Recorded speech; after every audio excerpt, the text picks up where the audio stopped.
Hello, beautiful people. So today's video is going to be titled, Is Your Brain Being Hijacked? So is your attention being hijacked? And in some of my previous videos, I talked about this. And I think it's important that you spend a few minutes listening to what I'm saying. You know, like we always say, no one wants to be a victim, right? The average person doesn't want to be kidnapped and you know, attacked, you know, tortured, etc. But what if I, as a current college professor, told you that your brain is being hijacked, and that not only that's happening, but it could have severe consequences on your future in terms of relationships, in terms of future careers, in terms of earning potential, etc. So in my previous videos, we talked about a number of ways to improve your chances at getting hired in law enforcement careers. And in today's video, I wanted to actually just focus on your mental well-being, your mental health. And so let's start talking about a few things. You guys know that I'm a doctor, academic doctor, and I do a ton of research, and I'm constantly absorbing this data.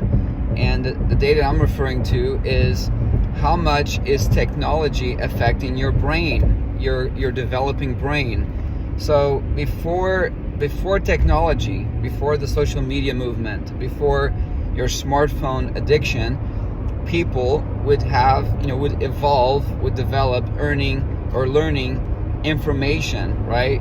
They would learn about compassion, they'd learn about social interaction, they'd learn about conversation. They'd be able to call somebody on the phone that had a little cord that went to the wall, and then the other person on the other end would answer the phone that had a cord, and then there was no video, and the person had to be forced to speak, and they had to talk for a little bit, and the other person would talk for a little bit, kind of like you do on your smartphones, right? But there was no video, and there was no, you get a text and you go ask your friends, blah blah blah, how should I answer this? And so these people without technology evolved, and I was part of that generation. I was raised in a generation early in my life without internet, without technology. Don't get me wrong, we still had TV, we still had cable, we still had the amenities that you need to have as a human being, but as a youngster, I didn't have to deal with what you have to deal with today, which is a constant barrage of addictive, delivery of content into you, right? And so I'm sitting in my office yesterday talking to one of the students that I mentor, and he told me that he's finally realized that he needed to cut back on some of this technology. So he's learned to turn off his phone. He's learned to put the phone away. I even suggested, when you go grocery shopping, leave your phone in the car. So try to get used to getting away from that umbilical cord that I'm saying on this video is hijacking your brain. It is damaging your ability to social interact with individuals. And so all of these things that I say as a professor to you, as a researcher, are meant to improve your person, to improve your mental well-being, your mental health, and guide you into what is possible. So the one student I had in my office, she was mentioning how she wanted to get into law enforcement, but she didn't want to be out there enforcing the law. She wanted to work in the office. And I suggested, she watched, and I presented to her a hiring video on the United States, CBP, Customs and Border Patrol job. And this was the first time that she saw this video. And I'm using this example because I'm telling you, there's a ton of learning videos online that are aimed at getting you interested in these careers, these well-paying careers, these secure jobs. She's going to be, let's just say she gets hired by the United States Customs and Border Patrol, CBP. She's going to be working in the airports, checking people's passports. That is a secure job. That is a well-paying job. Chances are there's not going to be any layoffs because the number of passengers traveling are going to increase over the years. And so this advice that I'm giving you is aimed at you listening to this video, right? When I say, are you being hijacked? And if you even contemplate that what I'm saying, a percentage of what I'm saying is true, then you need to start taking steps to minimize how much this technology, addiction, right, is having a net impact on you. And so how do you do it? you start to minimize the amount of time on your phone, on text messaging, on YouTube videos that are not helping your future career, on social media, on watching reels. All of these things are creating addictive behavior, similar to what a person feels when they have a gambling addiction, when they have a drug addiction. And so in my class, I have a student that's hiding behind another student that he's texting on the phone. I catch him doing it. I tell him to put the phone away, and then 2 minutes later, the phone is back on the desk. That is an addiction. That is what I'm telling you. Your brain is hijacked. You're in class, you're supposed to be there to learn, but you're not present. You're present in the digital conversation that is taking place in your phone. And so, fast forwarding into relationships, I mentioned earlier that when I was younger, we didn't have the technology distraction. So we had to have verbal, face-to-face conversations with other human beings. Some of them even strangers that you met, a friend that wanted to listen to your story, etc. Now, a lot of you avoid social interaction. You look at a group of you at a bus stop, everybody's on their smartphone, no one's looking at each other, no one's paying attention to the world around them. And so then one day you decide that you want to start a relationship with someone, and maybe you start texting. And so you text that person, hi, the person texts you back something, you look at it, you're so nervous, you don't know how to respond, and so you're going to reach out to your friends so they can become a what I call a advisory board.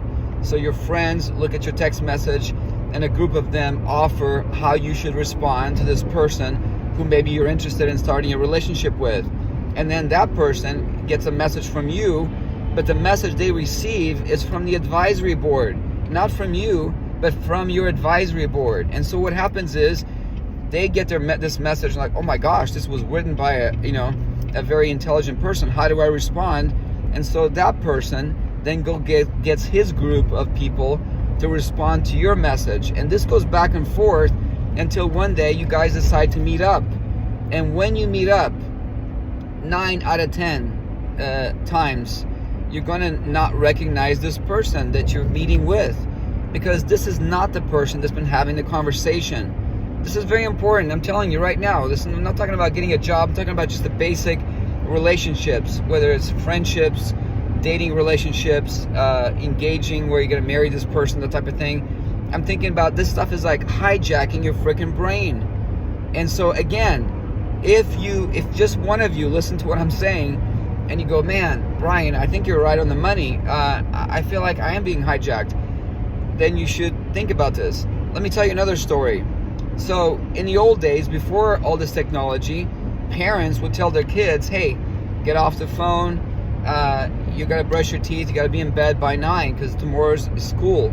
So tonight is a school night, so you can't stay up late. And so the next morning, the person would wake up, they had a good night's sleep, they would take a shower, get ready, get dressed, go to school, ready to learn. For a lot of you, you're like staying up at the wee hours of the night, texting, watching reels, video games, you just name it.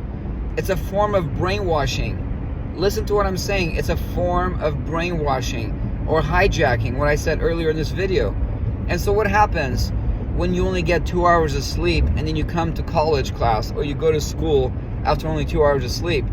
You're so groggy. You're no different than a person who's been drinking. You're like a drunk driver. You're not able to react or even think. You're sitting there forcing yourself to keep your eyes open, not letting your eyelids close, right? Your body's saying, man, I need sleep. The teacher's up there teaching, professor, and you're sitting in your seat trying to figure out how to remain awake, right? And then within no time, boom, you're back into the technology thing. You're burning your brain at such a high rate at an early age.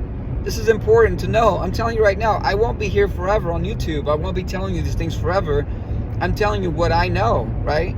And so today's kids, parents are having kids at a young age, and back then they would try to get somebody else to raise them, right? Maybe the parent, the grandparents or whatever. Now, today's parents are giving the kid a iPad, a mini iPad or something like that. Here, let this thing raise my child. And so then they're all impressed that this young person is able to navigate this technology thing. But What happened to meeting other humans? What happened to social interaction? What happened to understanding conscious, understanding relationships, being humble, being compassionate? Those things cannot be taught merely by a technology device. They have to be taught by you interacting with other human beings. So, some of you are watching my channel because you're trying to get into a career in law enforcement. How does this that I just described affect your chances? How are you going to be able to do well in a job interview if you're so shy that you can't interact with other human beings? In class, when you're in class, in high school, college, are you raising your hand? Are you entering into a conversation? Yes, a dialogue with other human beings, with a teacher. Are you able to agree and disagree and still listen to both sides of the viewpoints? Are you not listening? I hope you're listening. I know you're listening. But anyway, these are very important things that I'm describing to you. And I hope that some of you, as you're listening to this video, that you take some steps to improve your mental health, your mental well-being. One of my family members works at Google. Years ago, Google recognized that a lot of their employees' mental health was not doing that well. They had a guy named Eckhart Tolle. Look him up. Eckhart, E-C-K-A-R-T, and then Tolle, T-O-O-L-E. Anyway, he did a presentation at Google, and they had asked him during that presentation, is this a good thing, what's happening with Google? And then I think he answered, it's either a good thing or a very, very, very bad thing. And then he starts talking about what I kind of just told you about our minds being hijacked, right, by technology, and how technology is replacing relationships, social relationships. And so I don't know if they were happy that they invited him to speak. I think they were. Mr. Tolle is one of the smartest human beings in the world. But anyway, it was just interesting to listen to that dialogue. And so what happened after that? Google then created a company policy that encouraged employees to recognize their digital well-being and required them to download or activate the screen time program that measured screen time on their laptops and their phones, mainly iPhones, talking about screen time. And so now it's like the program's telling you, hey, this week you spent 37 more times on the phone than you did last week. Hey, this week you spent 70% more, and then it shows you the hours, times, what you're doing, etc. And so again, listen to this video and don't let your brain be hijacked.